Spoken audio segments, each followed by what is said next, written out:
गहराई गाय से मापी जाती है फेदम से। अब मैं आपसे पूछ रहा हूँ एक फेदम बराबर कितना होगा, बताइए भैया कितना होगा। वेरी गुड, 1.82 मीटर या आप बोल दो 6 फीट। क्या बोल दो भैया, ठीक है। 1/2 तो बचेगा, हाफ बचेगा, है ना, याद रखें आधा बचेगा। इसलिए क्या हो जाता है, जो बचा हुआ भाग कहलाता है पीओपी। क्या कहलाता है, पीओपी का मतलब क्या हो गया, ठीक है। अब इसका सूत्र क्या रह जाता है, मतलब CaSO4 डॉट हाफ H2O। आगे यानी कि क्षार यानी कि बेस। आगे अम्ल जल में घुलने पर H+ आयन देता है, हाइड्रोजन आयन देता है, और क्षार जब जल में घुलता है तो हाइड्रोक्सिल आयन देता है, जिसको OH नेगेटिव से दर्शा। साइंस की इस मैराथन में आप सभी का स्वागत है। मैंने तरीका आप सभी को बता ही दिया है क्या करना है। रजिस्टर आपको रखना है, पेन हाथ में रखना है और फटाक से आपको आंसर बोलना है।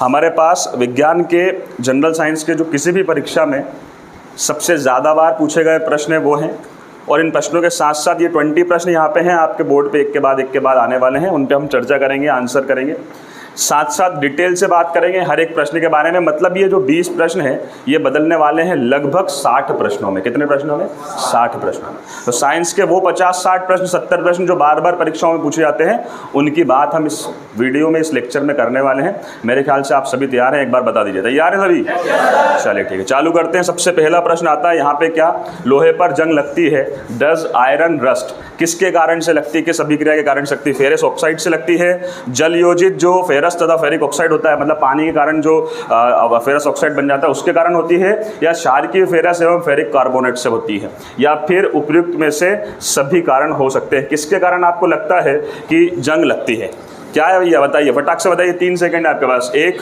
2 और 3। क्या है, बिल्कुल सही जवाब क्या है भैया, उपयुक्त सभी के कारण। आंसर यह है, मतलब फेरक ऑक्साइड जल योजित। मतलब देखिए समझिए, लोहे पे जंग लगती है, सवाल था लोहे पे जंग लगती है। अब मैं आपसे एक आगे इसका एक सब प्रश्न पूछ रहा हूँ, आगे प्रश्न पूछ रहा हूँ, लोहे को जंग से बचाने के लिए क्या किया जाता है, बताइए।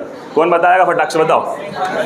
क्या करते हैं, पॉलिश, काय की पॉलिश करते हैं, ये प्रश्न पूछा। हाँ, ये गलत जवाब, मैं बता देता हूँ भैया। देखो ये साइंस में ये प्रश्न नहीं आता कि ऑयल पेंट करेंगे उस पर, है ना। प्रश्न काय का लेप किया जाता है भैया, तो ये क्या आता है, जस्ते का। काय का किया जाता है, जिसको कहा जाता है जिंक, काय का लेप किया जाता है। और सबसे अच्छी बात क्या है, सबसे अच्छी बात ये है कि जो जस्ती की जो पेंट किया जाता है, इस अभिक्रिया को, इस प्रोसेस को क्या बोलते हैं, जिसको बोलते हैं गैल्वेनीकरण। क्या बोलते हैं, गैल्वेनीकरण। याद रखिएगा, लोहे को जंग से बचाने के लिए जो प्रोसेस यूज होती है उसको क्या कहते हैं। और गैल्वेनीकरण में काय की परत चढ़ा देते हैं, जस्ते की परत चढ़ाते हैं, जिस जिंक की परत चढ़ाते हैं, इसको आप याद रखिएगा। ठीक है, आगे बढ़ते हैं, नेक्स्ट चीज की बात करते हैं कि अगर बात मान लीजिए, ये तो चलो ठीक हो ही गई, मगर इसीलिए हम क्या करते हैं, लोहे का उपयोग आजकल कम करते हैं, और हम किस चीज का उपयोग करते हैं, हम करते हैं स्टेनलेस स्टील का यूज करते हैं। काय का यूज करते हैं दोस्तों, स्टील का यूज करते हैं ना, स्टील का यूज करते हैं, ताकि चीजें जो है और क्लियर हो जाए, मतलब कि उस पर जंग से हम उसको बचा सके। और आपको पता है स्टील में भी कई सारे टाइप हैं, आगे बात करेंगे ढेर सारी। अगले प्रश्न की तरफ चलते हैं। नेक्स्ट प्रश्न, इंसुलिन की खोज किसने की थी, कोई बताएगा, फटाक से। आंसर है आपके पास, बेंटिंग ने, डोमेक ने, रोनाल्ड रोस ने और हार्वे ने। किसने की थी बताइए फटाक से, और लिखते हुए जाइए, अपने अपने आंसर नोट करते जाइए। कर रहे हो कि नहीं कर रहे हो, बस ऊँग रहे हो, पता ही नहीं है तुम्हें कि नोट भी करना है। किसने की थी बताओ, ठीक है, नहीं पता, किसी को भी नहीं पता, है ना, किसी को भी नहीं पता। ये की थी भैया बेंटिंग ने। किसने की थी, बेंटिंग ने इंसुलिन की खोज की थी, याद रखिएगा। किसने खोज की थी, बेंटिंग ने खोज की थी, पहली चीज। आगे बढ़ते हैं, आगे देखो क्या, मानव शरीर में एक कोशिका होती है जिसका नाम है बीटा कोशिका। कौन सी कोशिका, बीटा कोशिका से ये निकलता है, क्या निकलता है। दूसरी चीज बता दी है मैंने आपको, इंसुलिन का स्त्राव कहां से होता है, बीटा कोशिका। कहां से होता है, बीटा कोशिका। दूसरी चीज बात कर रहा हूं, होता क्या है, आपको पता है हमारा जो ब्लड होता है, ये ब्लड भाई क्या करता है, ब्लड जो है ये पोषक तत्वों को एक स्थान से दूसरे ले जाने पे, दूसरे स्थान पे ले जाने का काम करता है, और उसी ले जाने में ये शुगर को भी लेके जाता है। काय को भी लेके जाता है। अब ब्लड में शुगर की मात्रा अगर बढ़ जाए, शर्करा की मात्रा अगर बढ़ जाए, तो कौन सी बीमारी हो जाती है भैया आपको, क्या हो जाता है, मधुमेह यानी कि ब्लड शुगर हो जाता है। शुगर जिसको हम लोग बोलते हैं जनरली, है ना, डायबिटीज जिसको हम बोलते हैं। तो डायबिटीज का मतलब क्या है, काय की मात्रा बढ़ जाना, शुगर की, काय में बढ़ जाना। अब ब्लड में जब शुगर की मात्रा बढ़ती है, तो हमारा शरीर बना हुआ है ऐसा कि जब भी शुगर की मात्रा बढ़ने लगती है, ये बीटा कोशिका काय का स्त्रावण कर देती है। तो इंसुलिन काय को कंट्रोल करके रखता है, काय को, शुगर को कंट्रोल करके रखता है। और इस चीज चीज़ की खोज किसने की थी? बेंटिक ने की थी। किसने की थी? अब आगे देखिए, एक ये वाला जो भाई है इसका नाम बहुत ज़रूरी है। क्यों ज़रूरी है इसका नाम? इनका नाम बहुत ज़रूरी है हमारे लिए। क्यों ज़रूरी है भैया इनका नाम? क्योंकि इन्होंने की थी किस चीज़ की खोज? किस चीज़ की खोज की थी? रोनाल्ड रोस ने इन्होंने खोज की थी। पता है किसी को? जल्दी बताइए, फटाक से आंसर लिखिए। किसी को नहीं पता? बहुत बढ़िया, साइंस पढ़ रहे हो आप लोग और आपको पता ही नहीं रोनाल्ड रोस ने क्या की खोज की थी। इन्होंने खोज की थी मलेरिया परजीवी की। क्या खोज की थी? इन्होंने ही बताया था मलेरिया की बीमारी का, इन्होंने ही पता लगाया था कि भैया ये जो मलेरिया है ये एक मच्छर से फैलता है और उसका नाम है मादा एनाफिलीज। किससे फैलता है? अब बताओ, 2-3 प्रश्न हो चुके हैं, कई सारे प्रश्न हो चुके हैं। मलेरिया की बीमारी किसका जो संक्रमण एक स्थान से दूसरे स्थान पहुंचाता है वो कौन सा मच्छर है? मादा एनाफिलीज है। और ये जो मादा एनाफिलीज मच्छर है, इस मच्छर की अगर मैं आपसे बात करूं तो ये मच्छर की अगर हम बात करें आपसे तो ये मच्छर जो है, ये मच्छर किसको लेके जाता है अपने साथ? किसको लेके जाता है मादा एनाफिलीज मच्छर? मलेरिया के प्रोटोजोआ को। किसको? अब बताओ, दूसरी चीज हो चुकी है भैया, बिल्कुल तेज। मलेरिया किससे फैलता है? प्रोटोजोआ से। किससे फैलता है? साइंस में कई बार प्रश्न पूछे जाते हैं कि विषाणु से होने वाले रोग, कवक से होने वाले रोग, जीवाणुओं से होने वाले रोग, मलेरिया किससे होता है? और प्रोटोजोआ को एक स्थान से दूसरे स्थान पर लेके कौन जाता है? मादा एनाफिलीज मच्छर। और यह बात को पतो करने लगाए तो रोनाल्ड रोस ने लगाए तो। आई कि नहीं कहानी समझ में? तो रोनाल्ड रोस ने काई की खोज करी? मलेरिया के परजीवी की। परजीवी का मतलब वो होता है वो जीव जो अपने भोजन के लिए किसी दूसरे पे निर्भर करे, उसे क्या बोलते हैं? अब मच्छर का भोजन कहीं है तुम्हारा खून। आगे की नहीं कहानी समझ में? ठीक है, तो 2-3 चीज। इंसुलिन की खोज किसने की? कहां से निकलता है इंसुलिन? तुम्हें पता भी नहीं, 8-10 क्वेश्चन तुम्हारे बेहतरीन हो चुके हैं, तुम्हें पता भी नहीं चला है ना। मगर याद रखना इनको, सारे के सारे प्रश्नों को। आगे बढ़ रहा हूं, नेक्स्ट प्रश्न की तरफ चल रहा हूं। सबसे अधिक क्रोमोसोम्स किसमें पाए जाते हैं? किसमें पाए जाते हैं दोस्तों? सबसे अधिक क्रोमोसोम किसमें पाए जाते हैं ये पूछ रहा है ना। क्रोमोसोम्स का मतलब क्या होता है भैया? क्या बोलते हैं इनको हम? गुणसूत्र। क्या बोलते हैं इनको? गुणसूत्र। गुणसूत्र का मतलब है क्रोमोसोम्स, है ना। जो क्या करते हैं, क्या लेके जाते हैं? जीन्स। ये पहनते कि नहीं अपन पेंट जीन्स? ये जीन्स लेके जाते हैं। आगरा, कलकत्ता, दिल्ली से ब्यावरा लेके आते हैं जीन्स। क्रोमोसोम्स क्या लेके जाते हैं? कौन से जीन्स? गुण। हम कहते हैं जब बच्चा पैदा होता कि या तो दादाजी के ऊपर गयो, दादी के ऊपर गयो, ये तो एक दादाजी की तरह कालो है। तो ये बातें जब हम करते हैं और कल्पना करते हैं, तुलना करते हैं कि ये गुण इसमें उससे आए हैं, माता से, पिता से, दादी से, दादाजी से। ये जो गुणों की हम बात करते हैं, गुण एक पीढ़ी से दूसरी पीढ़ी में कौन लेके जाता है? कौन लेके जाता है? क्रोमोसोम्स लेके जाते हैं। मनुष्यों में क्रोमोसोम्स कितने होते हैं टोटल?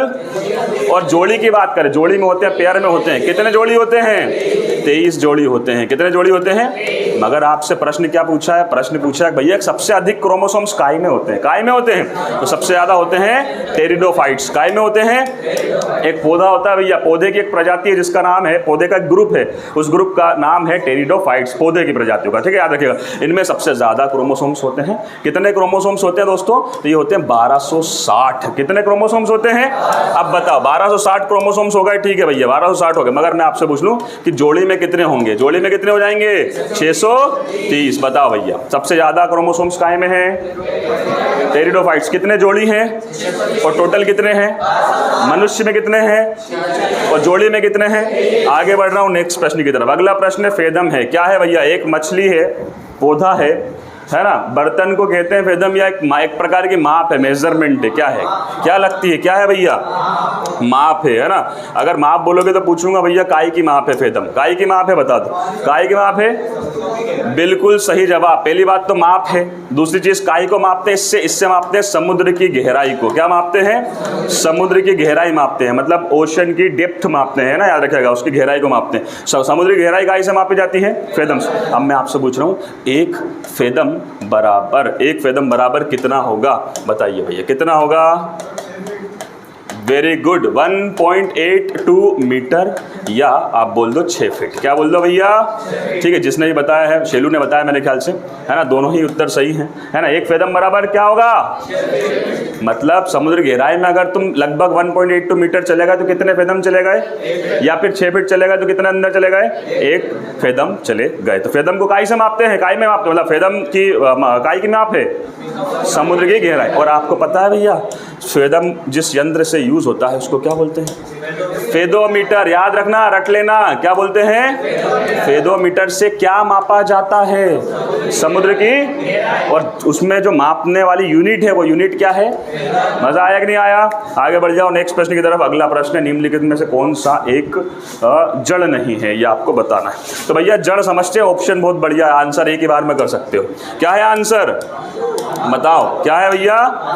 आलू क्या नहीं है? जड़ नहीं है। जड़ क्यों नहीं है? क्योंकि जड़ होती है जमीन के अंदर। जमीन के अंदर जो होती है वो जड़ होती है, उसको हम क्या बोलते हैं भैया? रूट बोलते हैं ना, याद रखिएगा, रूट बोलते हैं। शकरकंद, मूली, गाजर, ये तीनों कहाँ होती है? जमीन के अंदर होती है, इसको आप याद रखिएगा। और आलू जो होता है ये क्या है फिर? अच्छा, आलू जड़ नहीं है तो क्या है बताओ?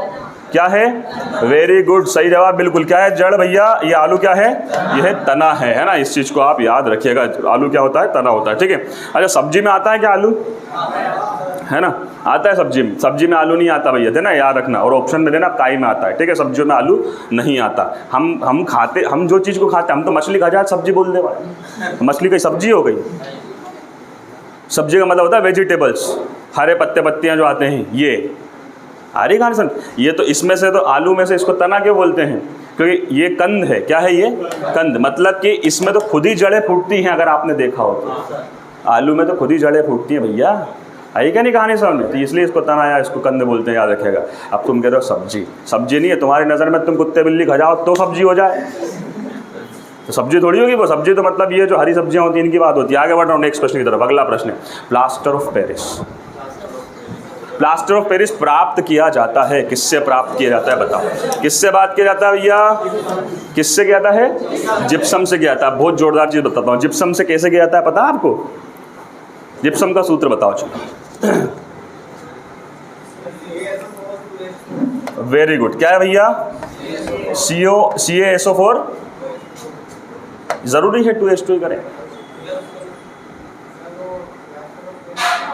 वेरी गुड, बहुत बढ़िया लड़के। प्लास्टर ऑफ पेरिस का क्या कर देंगे?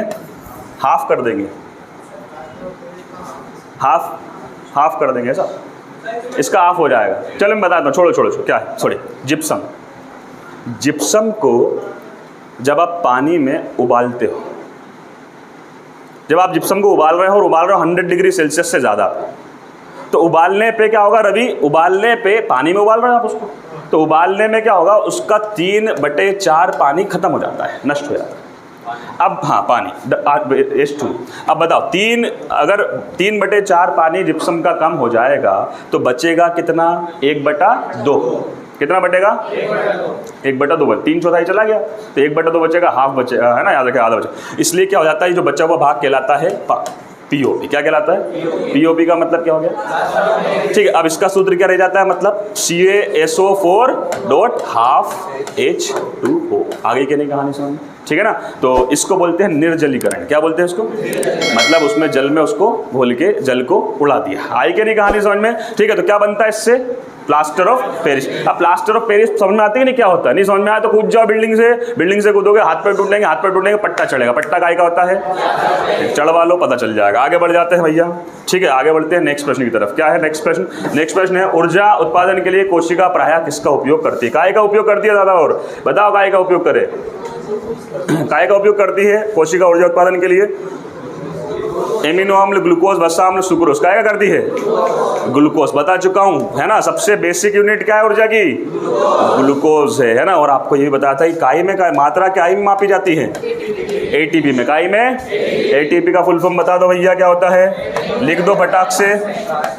Adenosine try phosphate. क्या होता है भैया? एडिनोसिन ट्राई फॉस्फेट, ठीक है, ट्राइफॉस्फेट। आगे ना कहानी सब ATP का फुल फॉर्म होता है, याद रखिएगा। ग्लूकोज ऊर्जा का सबसे बेसिक एलिमेंट है, याद रखिएगा। हर कोशिका उसी से ऊर्जा प्राप्त कर। नेक्स्ट प्रश्न है, फटाक से आंसर लिख सकते हैं। निम्नलिखित कौन सा एक मिश्र धातु है? कौन सा एक मिश्र धातु बताओ? जस्ता है या स्टील है या सीसा है या एल्यूमिनियम है? कौन सा भैया बताइए, है ना। कौन सा एक इनमें से मिश्र धातु है? कौन सा है बताइए? स्टील मिश्र धातु, बिल्कुल सही जवाब। कौन सा है मिश्र धातु? स्टील है, क्योंकि सीसा जस्ता ये दोनों एक साथ पाए जाते हैं प्रकृति में, और एल्यूमिनियम क्या है? धातु है। इस चीज़ को आप याद रखिएगा। तो अब बात करें भैया स्टील। स्टील जो है वो मिश्र धातु है। अब प्रश्न ये भी आएगा कि काय की मिश्र धातु है? बता दो काय की है भैया, बताओ काय की,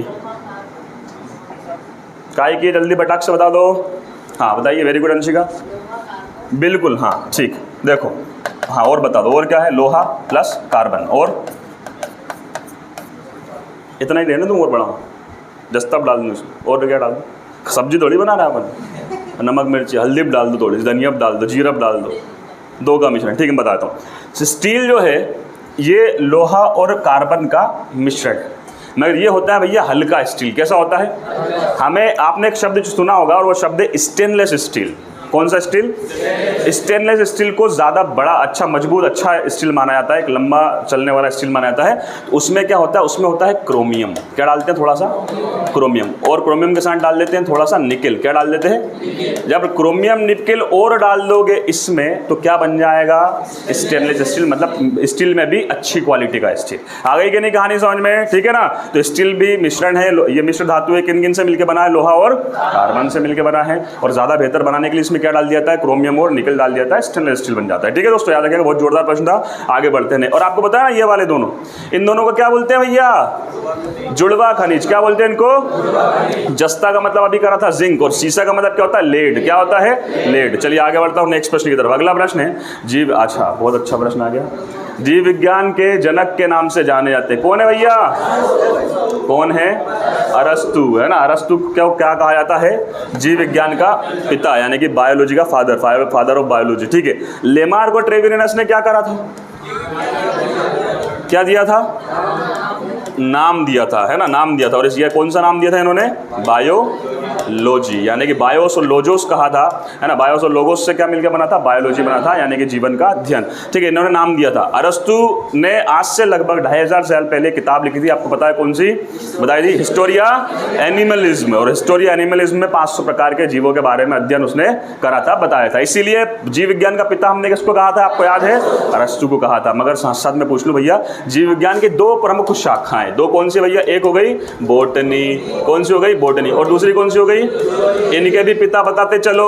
बॉटनी का कौन है? बॉटनी का थियोफ्रेस्टस। और जूलॉजी का कौन है भैया? अरस्तु ही है। 3 हो गए हैं। Father of biology, father of zoology, father of botany. Theophrastus के गुरु का नाम बता दो। और थियोफ्रेस्टस ने किताब लिखी थी कौन सी? हिस्टोरिया प्लांटेरम, है ना, अरस्तु के बाद। चलिए आगे बढ़ते हैं नेक्स्ट चीज। फाइकोलॉजी में किसका अध्ययन किया जाता है दोस्तों? फाइकोलॉजी में किसका अध्ययन करते हैं? आंसर देखो फटाक से। शैवालों का अध्ययन करते हैं। अच्छा, आंसर लिख रहे हो आप लोग? लिख रहे हो? ठीक है, बढ़िया बढ़िया, लिखते चलो, नहीं लिख रहे हो तो कोई बात नहीं। किसका अध्ययन करते हैं फाइकोलॉजी में? काय का करते हैं? शैवालों का अध्ययन करते हैं। काय का करते हैं? शैवाल का मतलब होता है एल्गी। क्या हो जाता है भैया? एल्गी, है ना। तो भैया शैवालों का अध्ययन करते हैं। मगर आपसे मैं पूछ लूं कि ये जो है ना, कवक यानी फंगी, वायरस यानी कि विषाणु, और ये सभी तो मतलब छोड़ ही दो। अब मैं आपसे पूछ लूं भैया, कवक का अध्ययन बताओ। कवक का अध्ययन क्या कहलाएगा? वेरी गुड, क्या कहलाएगा भैया? माइकोलॉजी। ठीक है, वेरी गुड, माइकोलॉजी। ठीक है, माइकोलॉजी हो गया। फिर मैं आपसे पूछ लूं कि वायरस का अध्ययन बताओ। वायरोलॉजी। क्या है भैया? चलो मैं आपसे वायरोलॉजी में पहुंच गया। अब साथ साथ 3-4 और एजी ओजी लॉजी कर लो। ठीक है, क्या कर लो भैया? बता दो, है ना, बताते जाओ। कोशिका का अध्ययन क्या कहलाता है? क्या कहलाता है? अब देखना, जो लोग कोशिका का अध्ययन साइटोलॉजी। अब जो लोग इतने चिल्ला रहे बंद हो जाएंगे। ऊतकों का अध्ययन बता दो। वेरी गुड, देखो इतने सारे चिल्ला रहे थे, बंद हो गए। क्या है भैया? हिस्टोलॉजी। क्या हो गया अध्ययन? हिस्टोलॉजी। अब बताओ, कोशिकाओं से मिलकर क्या बनता है? और ऊतक से क्या बनता है? शरीर, यानी कि जीव, है ना। जीव की बात करें, जीव का अध्ययन क्या कहलाता है? बायोलॉजी। क्या कहलाता है? बायोलॉजी। आ गई कि नहीं कहानी समझ? और पूछ लो, सिस्मोलॉजी का मतलब भूकंप का अध्ययन, है ना। साइकोलॉजी का मतलब, ठीक है, आ गई ना, मनोविज्ञान का अध्ययन। ऐसे करके जो भी लॉजी आ जाए चिपकाया ना, बस अनिल कपूर आंसर मत लिया गया ना, एजी ओजी लॉजी सुनोजी, है ना। अनिल कपूर ठोक गया नहीं तुम्हारे, इन्होंने कहा अनिल कपूर नहीं आंसर में, ये सभी, या इनमें से कोई नहीं, ऐसा मत करिए। ठीक है, आगे बढ़ते हैं नेक्स्ट प्रश्न की तरफ। अगला प्रश्न है, निम्नलिखित में से कौन सा रोग जो है जीवाणु के कारण होता है ना। पोलियो। हेजा को इंग्लिश में क्या बोलते हैं? कोलेरा। क्या बोलते हैं? लिख देता हूँ, कहीं अंग्रेजी माध्यम वाला बोलेगा कि, है ना। और ये कौन सा? ये है वेलिसिया कोलेरी। क्या है भैया? वेलिसिया कोलेरी। तो इनमें से आप बताओ कौन सा जीवाणु के कारण, बैक्टीरिया के कारण होता है? कौन सा होता है? तुलना अच्छी, तुक्का अच्छा लगा था, कोलेरा लिख मारा है। अच्छा, ये पोलियो और चेचक किससे होते हैं भैया? इतना सोचना पड़ रहा है, मतलब नियत तुक्की फेंकोगे। वायरस से होते हैं, काई से होते हैं भैया? वायरस का मतलब काई से होते हैं भैया? विषाणु। काई से होते हैं, है ना? पोलियो वायरस से होता है, और चेचक भी किससे होता है भैया? वायरस से। मगर हैजा कोलेरा काई से होता है? जीवाणु। जीवाणु से कौन से और रोग होते हैं? जीवाणु से और कौन से रोग होता है? एक तो हैजा हो गया।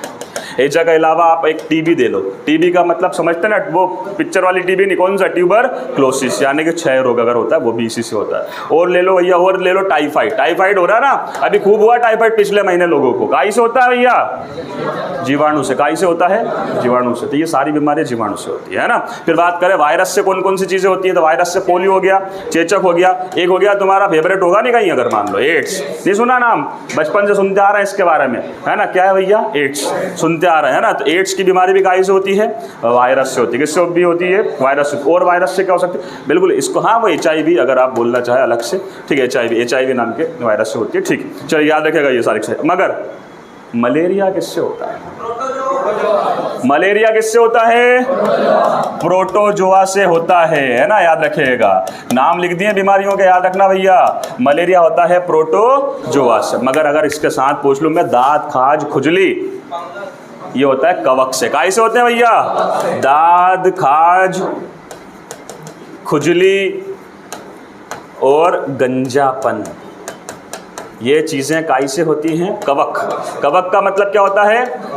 एक ही बार में खत्म हो गया यही। याद रखना कौन कौन से काई सी चीजें हो रही हैं, कौन कौन सी बीमारियां हो रही हैं। इनमें से 2-4 तो हुई भी होंगी, तुम्हें पता ही नहीं, हुई होंगी नहीं। ये जैसे पोलियो, तो खैर दवा पी ली, वैक्सीनेशन हो रहा, बचपन से तो नहीं हो पाई। मलेरिया तो होता ही रहता है, याद रखना। मलेरिया काई से हो गया? अब कहीं मलेरिया हो बता देना, यूँ बोलना कि यार कहीं हो गए तो है, कोई पूछे कहीं हो गए, कहीं नहीं, प्रोटोजोवन काट खायो, याद रह जाओ मलेरियन कहीं करियो, है ना। फिर बात करें हैजा, अगर हैजा कोलेरा है, इसमें दस्त वगैरह लगते हैं, है ना, याद रखिएगा। ये कोलेरा होता है, खासकर छोटे बच्चों के साथ ये समस्याएं होती है। तो ये किसके कारण होती है? ये भी जीवाणु। टीबी आपने सुना होगा, टीबी की समस्या, क्षय रोग की समस्या, ट्यूबरक्लोसिस बोलते हैं। खांसी चलती है, यहाँ फेफड़ों में संक्रमण हो जाता है, ये भी किसके कारण होता है? पोलियो आपको पता है, चेचक पता है, एड्स आपको पता है, दांत, खाज, खुजली, ये तो हो भी रही होगी 2-4 लोगों में, इनमें से बता नहीं रहूंगे, है ना। तो ये किससे होती है भैया? कवक से होती है, फंगी से होती है। आगे बढ़ जाते हैं, नेक्स्ट चीज की तरफ चलते हैं। पानी से भरी बाल्टी की गहराई कम दिखती है, इसका कारण क्या है? पहले लिख देता हूं ताकि परावर्तन का मतलब क्या हो जाता है भैया? रिफ्लेक्शन। क्या हो जाता है? और अपवर्तन का मतलब रिफ्रैक्शन। रिफ्रैक्शन, ये रिफ्लेक्शन है, ये रिफ्रैक्शन है। और ये पूर्ण आंतरिक परावर्तन लिखने की जरूरत नहीं, टोटल परावर्तन करने की जरूरत ही नहीं। क्यों नहीं है जरूरत? क्योंकि आंसर क्या है? दिमाग लगा लो, कदम, जिसका मैं लिख रहा हूँ इंग्लिश में वही आंसर है ना, याद रखते चलो। तो भैया बस दोनों में इसलिए लिख दिया, इसलिए इन दोनों का भी इसलिए लिखा है भैया क्योंकि दोनों में कंफ्यूजन हो जाता है। रिफ्रैक्शन और रिफ्लेक्शन में अंतर, थोड़ा सा कंफ्यूजन हो जाता है। परावर्तन मतलब रिफ्लेक्शन और अपवर्तन मतलब रिफ्रैक्शन। मैं पूछ रहा हूँ, पानी से भरी बाल्टी गहराई कम दिखाई देती है, किसके कारण? और भी 2-3 चीजें यहीं हल हो जाएंगी, देख लेना उंगलियों पे। क्या भैया? बाल्टी में डूबी हुई छड़ तिरछे दिखाई देती है, किसके कारण? है ना। बाल्टी में या पानी में गिरा हुआ सिक्का ऊपर की तरफ दिखाई देता है, किसके कारण? पानी में अगर मछली दे रही है तो मछली ऊपर की तरफ दिखाई देती है, किसके कारण? ये सारे उदाहरण काई के। और परावर्तन तो आपको पता ही है, आप परावर्तन तो देखते ही हो, परावर्तन तो करते ही हो। रोज सुबह अगर आप नहाने धोने के बाद चश्मा आप कांच में देखते हो और कांच के तक थे सड़े मुंह के, हट, परावर्तन है, परावर्तन है। आप कह रहे हो भाई प्लीज देख लेंगे, ये परावर्तन है, रिफ्लेक्शन है। आगे की कहानी सुन, ठीक है, इस चीज का। और तारों का टिमटिमाना, रवि ने याद दिलाया। तारों का टिमटिमाना क्या है भैया? है ना, याद रखना, इसको भी याद रखना, वेरी इंपॉर्टेंट है। ठीक है, 3, 4, 5 बता दिए। परावर्तन की बात होगी। परावर्तन नहीं, रिफ्लेक्ट है ना, आप बचपन में करते होंगे। लाइट आ रही है सन की और इस लाइट को आप यहाँ से इस साइड, उधर साइड, इस साइड, उस साइड रिफ्लेक्ट कर रहे होते हैं। ये क्या होता है? हमारा परावर्तन होता है। आगे चल रहे हैं नेक्स्ट तरफ। किसी नेत्र का निकट बिंदु होता है। किसी चीज को कब तक देखा, कितनी पास तक देख पाओगे? सबको पता होगा कितना? 25। जिसको नहीं पता होगा छोड़ देना भैया, विज्ञान पढ़ना नहीं आ रहा है तुम्हारा नंबर इसमें, क्योंकि ये तो 10वीं 8वीं की चीजें हैं, है ना, याद रखना, 10वीं 8वीं की चीज है। जिसको ये नहीं पता, ईमानदारी से कह रहा हूं भैया, छोड़ दो, विज्ञान नंबर नहीं आ रहा है तुमसे, है ना, याद रखना, क्योंकि ये तो बहुत बेसिक वाली चीज है ना, 8वीं 10वीं की चीज है। किसी नेत्र का निकट बिंदु मतलब कोई चीज आपको कितनी पास तक नजर आएगी? ठीक से कितनी पास तक नजर आएगी? 25 सेंटीमीटर से अगर दूरी कम होती गई, 24-20 अगर होती गई, तो आप पता यूं करके देखोगे, अगर दिखेगी दिख जाएगी, इसके बाद में नहीं तो नहीं दिखेगी। मगर जनरली कितनी सेंटीमीटर? ठीक है, आगे बढ़ जाते हैं ना। अब यूँ मत करना सर 2.5 सेंटीमीटर, ये 2.5 सेंटीमीटर का कुछ बता दो, 3 सेंटीमीटर का मीटर का कुछ बता दो, तो इनका कुछ नहीं होता। आगे बढ़ जाए। नेक्स्ट, तेज प्रकाश में पुतली का आकार। पुतली पता है कि नहीं? वो काली काली आँखें, वो काली काली आँखें किसके सेंस में कही गई हैं? पुतली के सेंस में कही गई। अब आँख के तुम्हारे सामने एकदम से लाइट आ गई, टार्च आ गई या ट्रक आ गया एकदम सामने, पुतली बड़ी होगी कि छोटी होगी? पक्का कि कोई परिवर्तन नहीं होगा? चलो हमारा छोरिया और से पूछे कहीं, बताओ रवीना क्या होगा? बड़ी होगी। ठीक, जगह इनकी तो आँखें ही नहीं दिख रही है। ठीक है, चलो बताओ, नीचा बताओ, एकदम से ट्रक आया सामने, आँखें बड़ी होंगी छोटी होंगी?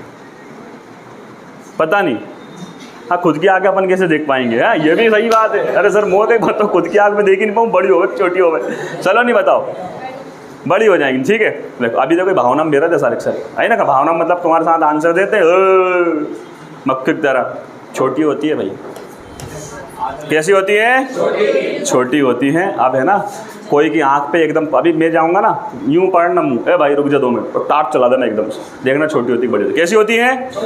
तेज प्रकाश में पुतली का आकार छोटा होता है, याद रख। ठीक है, याद रखना।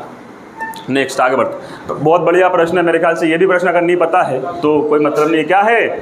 प्रकाश वर्ष। लाइट ईयर से क्या मापा जाता है? काय की इकाई है? दूरी की है। बता दो भैया, 1 लाइट ईयर बराबर कितना? 9.46 इंटू 10⁻15 मीटर, है ना। ये है प्रकाश वर्ष की दूरी, माप, मेजरमेंट। 1 प्रकाश वर्ष बराबर होता है 9.46 इंटू 10⁻15 मीटर। प्रकाश वर्ष काय की इकाई है? दूरी की इकाई है। मगर मैं आपसे बोल दूं कि दूरी की सबसे बड़ी इकाई बता दो, बताओ। पारसेक। दूरी की सबसे बड़ी इकाई कौन सी है? अब भैया रवि बता दे, 1 पारसेक बराबर कितना है? 3 पॉइंट कुछ है। चलिए भैया कमेंट में बताइएगा 1 पारसेक बराबर कितना, है ना। याद रखिएगा, कमेंट में बताइएगा। थोड़ी बहुत चीजें कमेंट के लिए छोड़ दो और तुम भी बाद में पता करके बताना। ठीक है, दूरी की सबसे बड़ी इकाई, प्रकाश वर्ष से भी बड़ी इकाई कौन सी है? ठीक है, ये पारसेक है। और ये पारसेक कितना होता है कमेंट में बताना है। मजा आ रहा है कि नहीं आ रहा है? इसी बात का पैसा है करियर पॉइंट। तो आई कि नहीं कहानी समझ में? हाँ, भावना है ना, या तो पढ़ लो देख लो, नहीं तो सूझ भी नहीं पड़ेगी तुम्हें। आंसर वांसर नहीं आएंगे तुमसे, 6 महीने के बाद फिर 6 महीने में हो जाएंगे, है ना। इसलिए पूरा ध्यान यहीं पे रखो सारे सारा। ये कहीं नहीं बार बार टसेरो मारती रहे वो बैंक वाली बाई। और अपन का तैयार कर रहे हैं? आर्मी वाले दादा भाई, है ना, आर्मी में। चलो आगे बढ़ो, इसलिए फोकस पूरा यहीं रखो, इधर उधर मत भटको। दूध से क्रीम निकालने में कौन सा बल लगता है? और तुम्हारा नाम रिकॉर्ड हो गया भाव लेक्चर में। ए भावना ये है कि भैया ध्यान देना भैया, वीडियो में जो लोग देख रहे हैं, ये यूँ कह रही थी कि हमारे दोस्त नहीं है कोई भी ठीक है, दूध से क्रीम निकालने में कौन सा बल लगता है भैया? कौन सा लगता है बताओ। अभिकेंद्री क्या होगा? Centripetal force. और अपकेंद्री क्या होगा? Centrifugal force. ठीक है, अब बता कौन सा लगता है दूध से क्रीम निकालने में? कौन सा लगता है? अपकेंद्री, मतलब बल केंद्र से बाहर की तरफ लगता है। ये कौन सी हो गया काम? दूध से क्रीम निकालने का काम हो गया। मैं अगर आपसे पूछूं कि सारे ग्रह सूर्य की परिक्रमा कर रहे हैं, कौन सा बल है? मतलब किसकी दिशा में लग रहा है? केंद्र की दिशा में लग रहा है, सेंट्रल के अंदर लग रहा है। तो ये कौन सा बल है? अभिकेंद्री बल। अगर मैं आपसे बोलूँ भैया दूध से तो मक्खन निकाल ही लिया अपन ने, क्रीम निकाली। मैं अगर आपसे और एग्जांपल पूछूं, जैसे उदाहरण के तौर पे अगर हम बोले कि गाड़ी के टायर से कीचड़ बाहर की तरफ फेंका रहा है, कीचड़ उछट रहा है, क्या है? अपकेंद्री। कौन सा है? अपकेंद्री है। ठीक है, याद रखिएगा। चलिए बहुत बढ़िया, याद रखना। और भी हमने इसके बारे में और भी सारे करे थे। आगे बढ़ते। नेक्स्ट, क्षारक को जल में घोलने पर क्या मुक्त होते हैं? बता चुका हूं क्या मुक्त होते हैं। बताओ, या तुम बताओ, ज्योति बताओ क्या मुक्त होते हैं? वेरी गुड जवाब। क्या है भैया? जब आप अगर बात करें कि बेस को पानी में अगर घोलेंगे, मैंने आपसे बात की थी भैया, तो क्या निकलते हैं इससे? और ये H+ किसके जलीकरण में निकलते हैं? अम्ल के। जब अम्ल पानी में घुलता है तो क्या निकालता है? और ये पानी में घुलता है तो OH नेगेटिव। हमने बात की थी, जैसे उदाहरण के तौर पे H+ से हमने बात की थी कई सारे एसिड। जैसे उदाहरण के तौर पर हमने क्या बोला? हमने बोला था इसमें कुछ एक उदाहरण बता दो भैया। जैसे हमने HCl, क्या है ये? हाइड्रोक्लोरिक अम्ल। इसमें H क्या होता है? प्लस, ये और क्या होता है? नेगेटिव। फिर अगर यहाँ बात करें NaOH यानी कि सोडियम हाइड्रोक्साइड, तो NaOH में ये OH क्या होगा? माइनस होगा। आई के निकालने सर, ये क्या है भैया? क्षारक, यानी कि क्षार, यानी कि बेस। आगे अम्ल जल में घुलने पर H+ आयन देता है। हाइड्रोजन आयन देता है, और क्षार जब जल में घुलता है तो हाइड्रोक्सिल आयन देता है, जिसको OH नेगेटिव से दर्शाते हैं। आ गई ना कहानी समझ में? आगे बढ़ रहा हूँ नेक्स्ट प्रश्न की तरफ। दही में किस प्रकार का अम्ल पाया जाता है? बता दो भैया, कौन सा अम्ल पाया जाता है? और इस साइट्रिक अम्ल किस में पाया जाता है? नींबू में। किस में भैया? और आंवला में। काय में? आंवला में। अब ये बता दो, एक और ऑप्शन आ गया है, ऑक्जेलिक अम्ल किस में होता है? टमाटर में। काय में होता है? टमाटर में होता है। कुछ एक प्रश्नों के जवाब फटाक से लिख लो, दे दो, फटाक से बता दो। सेब, सेपल, एप्पल जो होता है उसमें कौन सा होता है? मेलिक एसिड होता है, मेलिक अम्ल होता है। फिर अगर मैं आपसे पूछ लूँ कि भैया बताओ सिरका में कौन सा होता है? एसिटिक एसिड होता है। इमली में कौन सा होता है? टार्टरिक होता है ना। और भैया बिच्छू के डंक में कौन सा होता है? बिच्छू के डंक में मेथेनोइक एसिड। कौन सा होता है? Methanoic acid. याद रखना, एक ही बार में अम्ल वाला चैप्टर खत्म। ठीक है, इसके बाद आगे बढ़ जाओ। अच्छा, इसी में आप बता दो, अगर आगे आया तो ठीक है, नहीं तो मैं आपसे पूछ रहा हूँ, इसी में बता दो कि अगर क्षार की बात करें कुछ, या बात करें भाई खाने का सोडा क्या होता है? क्या बोलते हैं रासायनिक नाम? सोडियम बाई कार्बोनेट, खाने बनाने का सोडा। अगला प्रश्न अगर होगा तो देख लेते हैं, काम का औजार नहीं है। ठीक है, सोडियम बाई कार्बोनेट खाने बनाने का। और धावन सोडा कौन सा होता है भैया? सोडियम कार्बोनेट होता है। और ये अपना नमक का सूत्र क्या है? NaCl यानी कि सोडियम क्लोराइड। ठीक है, बढ़िया, याद रखेगा, रट देना अच्छे से, एग्जाम में फोड़ देना। निम्न में से किस धातु को चाकू से काटा जा सकता है? किसे काटा है? देखो चिल्ला कर, किसको काटा जा सकता है भैया?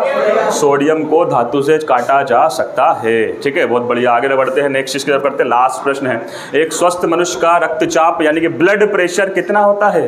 कितना होता है? 120/, ये होता है एक स्वस्थ मनुष्य का रक्तचाप यानी कि ब्लड प्रेशर। मेरे ख्याल से आपको मजा आया होगा, सुनना आया होगा। कई सारे प्रश्न हमने 20 के साथ साथ लिए इस साइंस के मैराथन में। मेरे ख्याल से आप सभी को आनंद आया होगा। अगर आनंद आया हो, नोट्स बनाते हुए चलें। वीडियो को लाइक शेयर करना ना भूलें। धन्यवाद।